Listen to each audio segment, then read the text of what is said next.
Sinnoh is the most divisive region in Pokemon history. Some people say it's the best of the best, and others say it's incredibly overrated. So today I'm looking at every single part of the Sinnoh region to see if it's really that good, starting out with the story.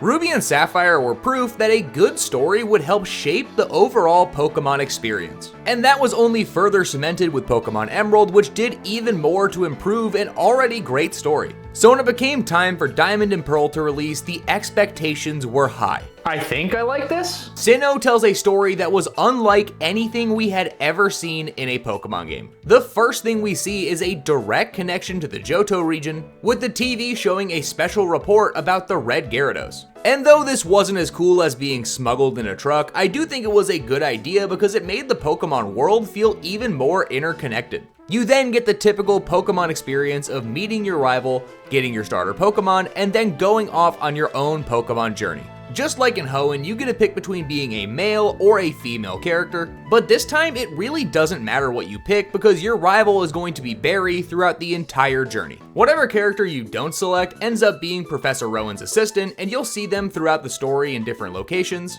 But in Ruby, Sapphire, and Emerald, there were a bunch of little changes, like the house you live in being different depending on what character you pick, that I really liked. And to see that stripped away because they wanted to bring back one consistent rival is kind of disappointing. Luckily, the rival Barry in this game is pretty solid overall. Unlike Blue and Silver, he isn't mean to you throughout your journey, but he does unintentionally assault you a bunch of times. I think he took that whole running into me thing a little too literally. I'm not a major fan of Barry as a character, but I can't say that he's a bad rival. No matter where he's going, he is always in a rush. And I'm willing to admit that it could be because he shoulder checks me in every doorway, but whenever I see him, I get the exact same feeling that I do with Blue and Silver, and that's that I want to destroy him. And since he is my rival, I think it's a good sign that I actually have a goal to beat him, unlike some other Pokemon rivals who are just kind of there. Like most Pokemon games, the most important part of the story is the villain organization that you're up against. And Team Galactic is a very strange group. Unlike teams from other Pokemon games, Team Galactic wants to literally destroy the universe.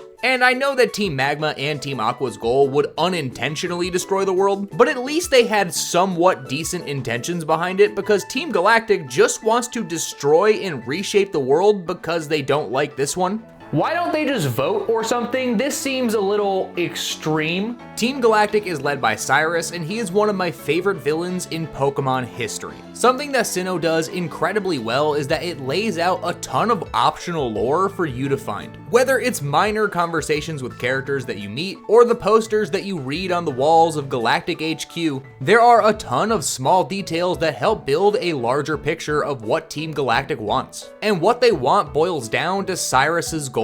Cyrus believes that the root of human suffering comes from human emotions, and he believes the only way to save the world is to completely start over, which means he needs to destroy the world in order to do so. So he created Team Galactic to fuel his goals. And compared to Team Rocket and Team Magma and Aqua, this was a major change in the goals for villain organizations in Pokemon. And even though it's a wild jump, it still works based on the region we're in. The Sinnoh region is full of lore about the creation of the Pokemon world. And because Cyrus's goal is to reshape and recreate the world, it ties in with the themes of the region perfectly. Team Galactic is a calculated and cunning organization that is going out of their way to reshape the entire world. So to Cyrus, all of their actions are justified because the world will no longer exist after he's done, which led to them doing terrible things like stealing energy and, blowing up an entire lake. So for story, I'm giving Sinnoh a 8.5 out of 10.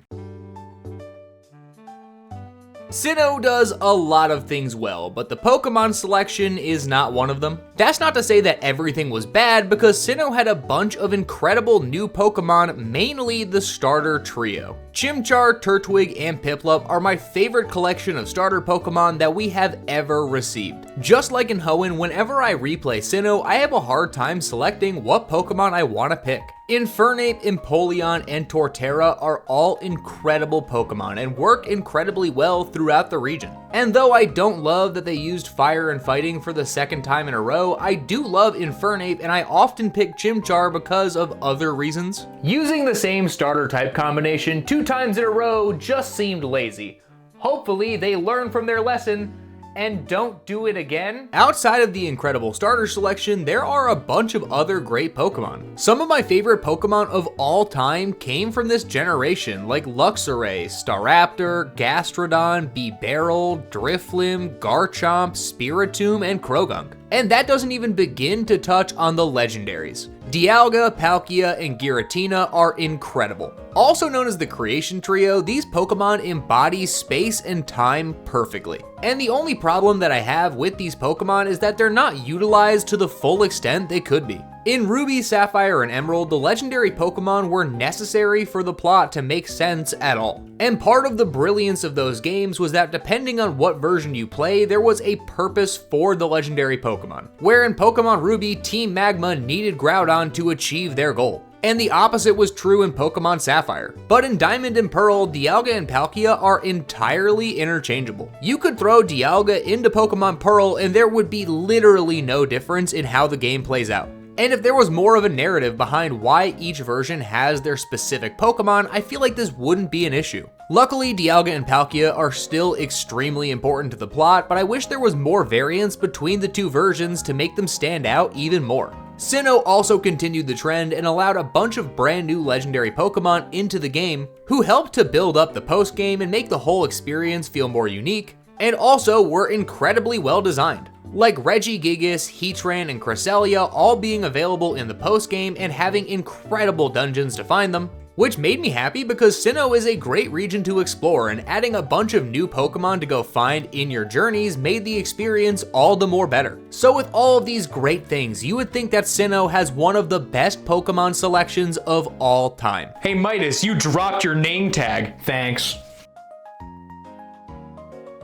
Sinnoh has a famous issue of having a staggering lack of Fire-type Pokemon available throughout your journey. If you don't pick Chimchar, the only Fire-type Pokemon available in Diamond and Pearl is Ponyta and Rapidash. And with Fire-type being one of the most popular types in the entire series, I can see how this would be an issue. The Fire-type member of the Elite Four, Flint, has a team of 5 Pokemon, only 2 of which are Fire-types. As I'll touch on later, this is entirely fixed in Platinum, where his entire team is fire types, but this seems like a glaring miscalculation that they easily could have fixed had they put any thought into the game whatsoever. But maybe it's because I like using Chimchar, but I don't find this to be the biggest issue in the world. The main issue I have with the Sinnoh Pokemon games is that a large chunk of the new Pokemon available in this game are either babies or evolutions of Pokemon that already existed. And this would be fine if most of these Pokemon were available throughout the game. Pokemon like Magmortar and Electivire are incredibly well designed,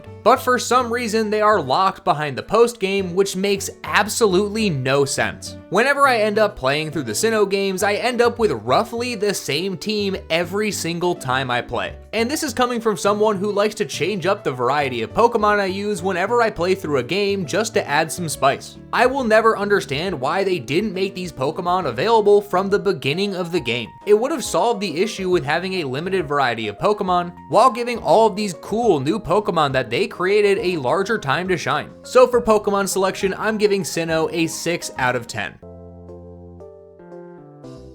In my opinion, Sinnoh has one of the greatest designs that a Pokemon region ever has. That's not to say it's without flaws, because as it stands, there are some pretty big problems with it, but the atmosphere and exploration that the Sinnoh region has to offer is unmatched. Sinnoh is full of a bunch of incredible areas that are extremely fun to explore the first time and the second and third. Sinnoh was designed and created during the HM heavy era of Pokemon, for better or for worse. In order to follow the story, the game keeps you on one direct path. HMs like Rock Climb, Rock Smash, and Strength keep you going one set direction, which is not a fun way to do things, because whenever I'm exploring an area, I want to go explore every nook and cranny I can, and seeing an item that you can't get because you don't have a specific HM at that time in the game is really frustrating. And I am in no way defending the use of HMs in any Pokemon game ever, but I will say that Sinnoh does a great job of making me want to explore all of these areas, because there are so many great areas to go back and explore, and a bunch of other areas that you can't access until the post game that are an absolute delight. I will say I think it's unfair that Hoenn gets such a bad rap for having an over-reliance on water-based HMs, where Sinnoh has the exact same problem except you sub out Dive for Rock Climb, but maybe it's because I've been playing these games since I was a child so I'm nostalgically biased, or it's that they made exploring these areas genuinely fun. If you're someone who likes to put a bunch of hours in a game to explore everything it has to offer, then I think that Sinnoh is an incredible time because there are hidden secrets almost everywhere that encourage you to go back and re-explore these areas as you get more tools to do so, because you never know what you're gonna find if you do. All of the towns, routes, and cities in the Sinnoh region are full of lore and interesting people to talk to, and whether you're exploring the 3 lakes, the Great Marsh, or Mount Coronet, you're going to have a great time seeing all of the secrets that are hidden throughout the region. So for region design, I'm giving Sinnoh a 9 out of 10. Like clockwork, every couple years Nintendo releases a brand new console, and with that generally comes a host of new games and experiences that are only available on that piece of hardware. And for a while, whenever there was a jump in hardware, there was a bunch of benefits that came with it, and that is no more prevalent than on the DS. Our brand new console will have 2 screens.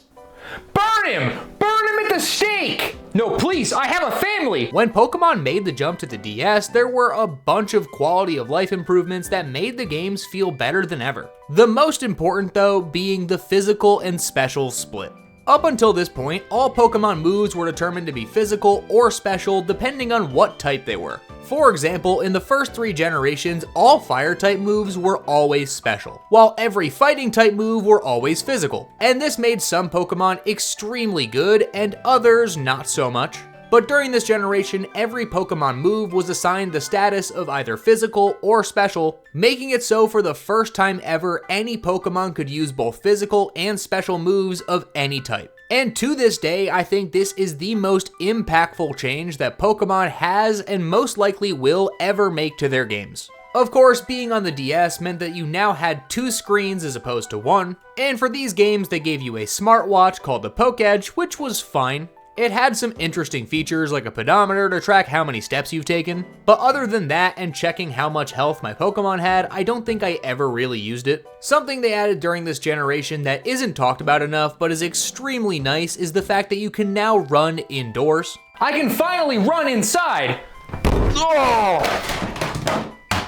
Everything's breaking! It's not a major change, but the ability to run inside just feels so nice. And last, but certainly not least, was the new online battling and trading features that were added to this game. The DS had the ability to utilize the internet, and doing so in Pokemon meant that you could battle and trade Pokemon with people across the world. Compared to what we have nowadays, this is very much a proof of concept, because Pokemon trading and battling is far better on the 3DS and Switch than it was on the DS. But the fact that it was an option made it so people like me finally had a shot to get trade evolutions for the first time ever. Though there weren't as many changes and upgrades during this generation as there were in past ones, I still think this was a great time to be a fan of Pokemon. The series was continuing to evolve, making each new game feel like a giant step in the right direction. So for changes and upgrades, I'm giving Sinnoh a 8 out of 10. But now it's time for the hard part where I'm going to look at all of the games. I was able to put hundreds of hours into Diamond and Pearl as a kid, and looking back, I have no idea how I did it. When I went to replay these games for the video, I assumed it was going to be an absolute breeze. I put so many hours into this game as a kid, I thought it was going to be a nostalgic trip down memory lane full of great times and good memories. But playing through this game made me feel like I was reliving my parents' divorce. Whenever I go back now and I play any of the deluxe Pokemon games, I feel bad for the original versions. And generally, when I revisit them like Gold and Silver or Ruby and Sapphire, I play them and have a good time. Though they may not be the best way to experience the generation, they're usually not bad. But I hate to say it, but Diamond and Pearl are just bad games. That's not to say Sinnoh's bad, because I very much like this generation, but Diamond and Pearl specifically have a ton of issues that make playing through this game feel like a chore. Firstly, the game is incredibly slow. Every battle feels like it takes twice as long as it should. Even when you turn off battle animations, it doesn't speed it up by that much. So whenever I get into a battle, I just get disappointed that I'm in one in the first place. And you would think this gets better as the game progresses, but in fact it only gets worse. The higher level the Pokemon is, the more health they have, which means the longer the battles take because the HP bar drains incredibly slowly. And I do understand this was the first new main series Pokemon game available on the DS, but that doesn't excuse how absolutely painful it is to replay these games in the modern day.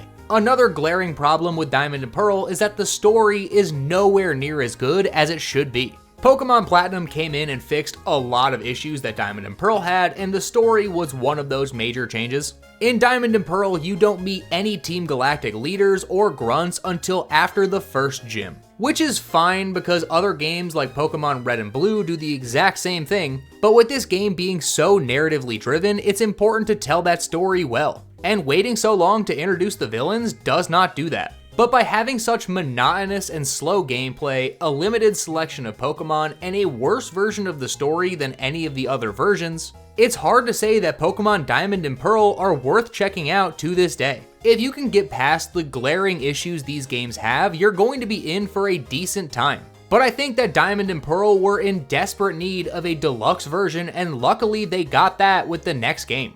But as it stands, I don't think Diamond and Pearl are good Pokemon games, let alone good games at all. So I'm giving them the lowest score yet with a 4 out of 10. Whenever I hear anybody talking about the Sinnoh region, I always hear them talking about Pokémon Platinum. And that's because without this game, people would think Sinnoh is far worse than it actually is. From the very start of this game, you're given a better experience. This time, instead of being jumped by Starly because you were wandering around without a Pokemon, you are given a Pokemon by Professor Rowan out of the kindness of his heart. And right in the beginning of the game, you are introduced to the big bad villain, Cyrus. You see him talking to himself about how he's going to change the world in front of the lake, foreshadowing the great adventure you're going to go on before you even get a Pokemon. You're still given the same selection of starter Pokemon and early game Pokemon that you were in the last games, but throughout the world you're given a much better selection of Pokemon to make a better overall team. In almost every location, there is a larger variety of wild Pokemon that you can catch and add to your collection, and for someone like me who had just beaten through Pokemon Diamond and Pearl and went right to Platinum, going from 151 available Pokemon to 210 made a world of difference. Another incredible change to Platinum is the game flows and feels faster than Diamond and Pearl. And though the game still does feel a little slow for my taste, any improvement is a good thing. And they didn't just fix Diamond and Pearl's problems, they also enhanced the things that were good about it. By introducing Cyrus earlier and increasing the amount of times you encounter him and Team Galactic throughout the game, you get so much more context about why they're doing what they're doing and how it's going to change the world. And adding new locations and events like the Distortion World to the end of the game made everything feel more streamlined and thought out, making an already solid story even better. And they easily could have stopped right there and made a much better version of the game, but they kept going and added things like the Battle Frontier and a new side quest with Looker to make an overall better Pokemon experience. There is a reason why people say that Pokemon Platinum is the best way to play Sinnoh, and it's because they did so many things to make the experience better in every aspect. And they easily could have written this off as just a way to sell more copies of their beloved games, but they listened to the complaints and critiques that people had about Diamond and Pearl and improved every single thing about them to make one of the best Pokemon games of all time. So for all of the quality changes and improvements, I'm giving Pokemon Platinum a 9 out of 10. Are you ready for this? I have been extremely critical about Pokemon Brilliant Diamond and Shining Pearl in the past, and I regret absolutely nothing I have ever said. However, I will say after recently beating Diamond and Pearl, I do think that these games are a little bit better than they were before. That's not to say that any of the problems that I have with them have gotten any better, but when the goal is to make a remake of a game that's bad, I can't be surprised when the remake is also bad. Brilliant Diamond and Shining Pearl were made to be faithful remakes of Diamond and Pearl. And people rush to defend these games for that reason when they're not really faithful remakes at all. If they wanted to make a faithful remake, I would be entirely fine with that. But the problem is that they didn't make a faithful remake. They added a bunch of new stuff that wasn't available in Diamond and Pearl to begin with. In Brilliant Diamond and Shining Pearl, you were now able to change characters' outfits. The underground was completely reworked to serve as almost a wild area of sorts. They introduced changes like fairy typing coming to the game, and considering they went that far to make all of these quality of life changes, then why couldn't they have gone 2 steps further and made other changes to make the game feel better? They easily could have increased the variety of Pokemon that were available in the game. They could have changed Volkner's and Flint's team to feel more in line with what they were in Platinum, which would have been a mild change compared to everything else they added to the game, and it would have made the game make sense. And most importantly, why did they not add a molecule of content from Pokémon Platinum to show that that game existed in the first place? All of the Pokemon remakes from Fire Red and Leaf Green to Omega Ruby and Alpha Sapphire have had some amount of content from their deluxe versions to show that they exist and that they acknowledge those games were great. But that wasn't the case in Brilliant Diamond and Shining Pearl, and I can think of no good excuse for that because they already changed so much about Diamond and Pearl that they were no longer faithful remakes. But with all of that being said, these games are fine.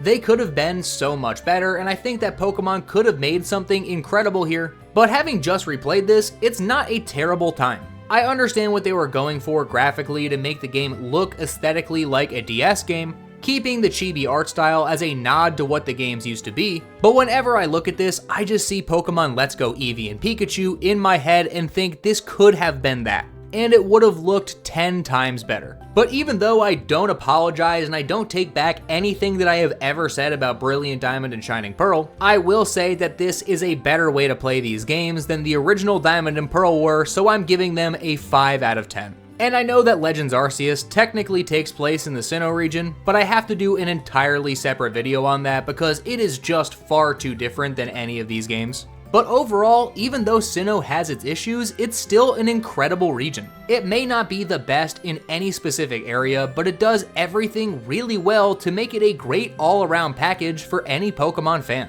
If you're going to play a Sinnoh game, I highly recommend checking out Platinum as it's the best way to do so by far, but if you're in a pinch, I think Brilliant Diamond and Shining Pearl are a fine substitute. Midas, I told you that Brilliant Diamond and Shining Pearl weren't as bad as you thought. Yeah, you're right. I guess going forward, I should have a little more faith in Nintendo and the Pokemon Company. Exactly. But it's still really dumb they didn't do anything for Platinum. Oh, here we go.